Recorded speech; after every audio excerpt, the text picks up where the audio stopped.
আসসালামু আলাইকুম ওরহমতুল্লাহি ওয়া বারাকাতুহু।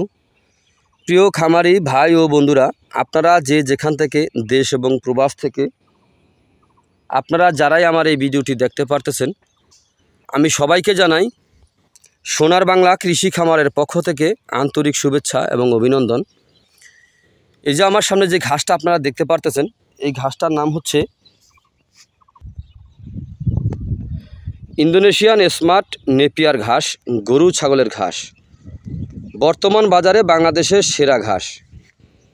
এই ঘাসটি যদি একবার রোপণ করা যায় তাহলে কমপক্ষে 5 থেকে 6 বছর পর্যন্ত আপনি একটানা গরু ছাগলকে খাওয়াতে পারবেন। পাতাযুক্ত নরম ঘাস, ইন্দোনেশিয়ান স্মার্ট নেপিয়ার ঘাস। এই ঘাসটি যদি আপনি গরু ছাগলকে খাওয়াতে পারেন তাহলে আপনার দানাদার খাদ্য খাওয়াতে হবে না।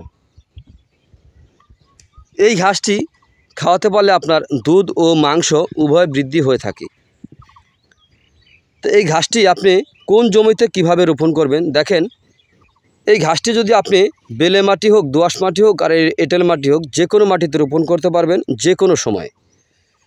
এই ঘাসটি একবার রোপণ করলে কমপক্ষে 5 থেকে 6 বছর খাওয়াতে পারবেন।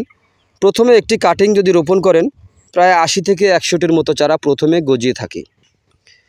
একবার কাটার পরে কয়েক গুণ বেশি চারা গজিয়ে থাকে। এই ঘাসটি আমার সামনে দেখতে পাচ্ছেন, এই ঘাসটি এই প্রথম রোপণ করা হয়েছে, এখনও কিন্তু কাটা হয় না, কোনো কিছু করা হয় না। এই ঘাসটি রোপণ করা হয়েছে প্রায় আপনার 1.5 মাসের মতো হবে। তো এই ঘাসটি কিন্তু আপনার আর বেশি দিন লাগবে না, হয়তো 20-25 দিন গেলেই কিন্তু আপনার এই ঘাসটি আবার কেটে খাওয়ানো যাবে। তো এই ঘাসটি আপনি যদি একবার রোপণ করতে পারেন তাহলে খুব সহজে আপনি গরু ছাগল পালন করতে পারবেন। তাহলে আপনার খুব সহজে আপনি আপনার খামারে সফলতা অর্জন করতে পারবেন।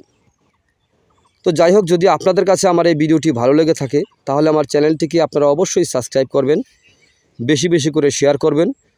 তো সবাই ভালো থাকবেন, সুস্থ থাকবেন। আল্লাহ হাফেজ।